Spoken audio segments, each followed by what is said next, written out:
오늘 우리가 한번 들여다볼 이야기는요, 요즘 글로벌 시장에 대한 겁니다. 이게 참 이상한 게 서로 완전히 다른 신호를 보내고 있거든요. 마치 두 개의 다른 세상에 공존하는 것 같은데 이 현상을 함께 파헤쳐 보겠습니다. 아니, 헤드라인만 보면 도대체 뭐가 뭔지 알 수가 없어요. 그래서 우리 한번 실제 숫자들을 직접 보면서 이야기를 시작해보죠. 먼저 한국을 볼까요? 코스피가 올해 저점 대비 무려 70%나 올랐습니다. 이건 뭐 엄청난 호황이라고 밖에 할 수 없죠. 그런데 바로 그 시각, 미국에서는요, 기술주 중심의 나스닥이 지난주에만 거의 3%가 빠졌어요.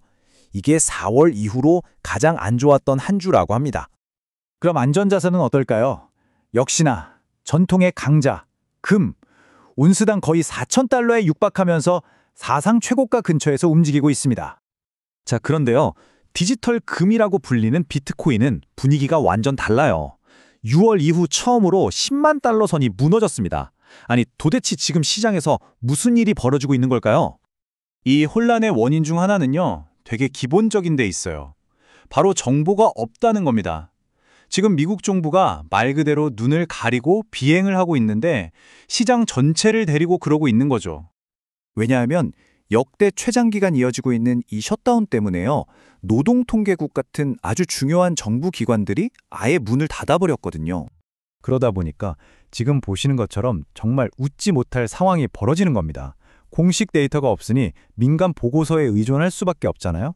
그런데 한쪽에서는 일자리가 늘었다고 하고 다른 한쪽에서는 2003년 10월 이후로 해고 계획이 가장 많다고 발표를 하니 대체 뭘 믿어야 할까요? 자, 이렇게 정보마저 안개 속인 상황에서 우리가 첫 번째로 주목해야 할 거대한 갈림길이 있습니다.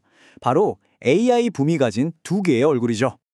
일단 한쪽에서는요, 골드만삭스나 모건 스탠리 같은 월가의 거물들이 이거 AI 거품이다, 곧 터진다고 계속 경고를 하고 있어요. 그리고 실제로 엔비디아나 AMD 같은 주식들 요즘 정말 많이 떨어지면서 그 경고가 현실이 되나 싶게 만들고 있죠. 그런데 말입니다.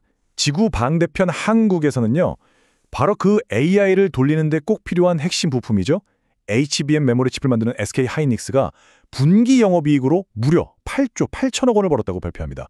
이건 정말 기록적인 숫자거든요. 자, 그러니까 이게 핵심입니다. AI 이야기가 하나가 아니라는 거예요. 두 개인 거죠.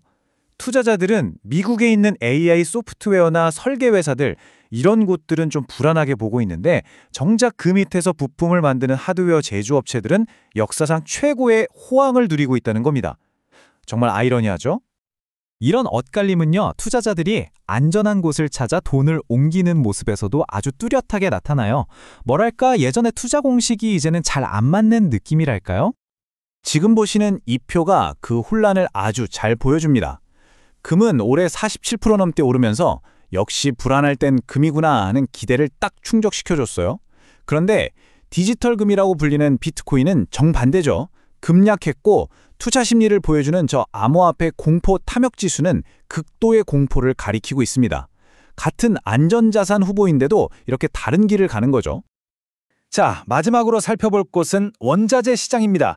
여기가 지금 글로벌 경제가 어떻게 바뀌고 있는지 아주 극적으로 보여주고 있거든요. 먼저 구경제의 상징, 석유를 볼까요? 오펙 플러스가 생산량을 계속 늘리니까 이러다 공급 과잉 오는 거 아니냐는 우려가 나오면서 가격이 뚝뚝 떨어지고 있어요. 이건 우리가 익히 알던 그런 경제의 이야기죠. 그런데 반면에 신경제의 피와 같은 존재, 바로 구리가 있습니다. 전기차 만들어야죠. 태양광 패널 깔아야죠. 심지어 AI 데이터 센터 돌리는데도 구리가 엄청나게 필요해요. 수요는 이렇게 폭발하는데 공급은 부족하다고 하니 가격이 어떻게 되겠어요? 완전히 다른 세상 이야기죠. 자, 그럼 이 모든 엇갈리는 신호들을 어떻게 받아들여야 할까요? 이 혼돈이 우리에게 진짜로 말해주고 있는 건 대체 뭘까요? 가장 중요한 건요, 이게 그냥 시장이 시끄러운 게 아니라는 겁니다. 이건 어쩌면 시장이 좋으면 다 같이 오르고 나쁘면 다 같이 빠지는 그런 단순한 리스크 온, 리스크 오프의 시대가 이제 끝났다는 신호일지도 모릅니다. 우리는 지금 거대한 분기, 즉 그레이트 다이버전스라고 불리는 시대에 살고 있는 겁니다. 이제는 그냥 시장 전체의 흐름에 올라타는 것만으로는 안 된다는 거죠. 그 대신에 이 수면 아래에서 일어나고 있는 거대한 구조적 변화, 그 본질을 꿰뚫어보는 눈이 필요한 시대가 온 겁니다. 그래서 마지막으로 이런 질문을 던져보게 됩니다. 이렇게 낡은 경제와 새로운 경제가 완전히 다른 길을 가고 있는 세상에서 우리에게 중요한 질문은 더 이상 투자를 할까 말까가 아니라 과연 어떤 미래에 내 돈을 걸 것인가가 아닐까요?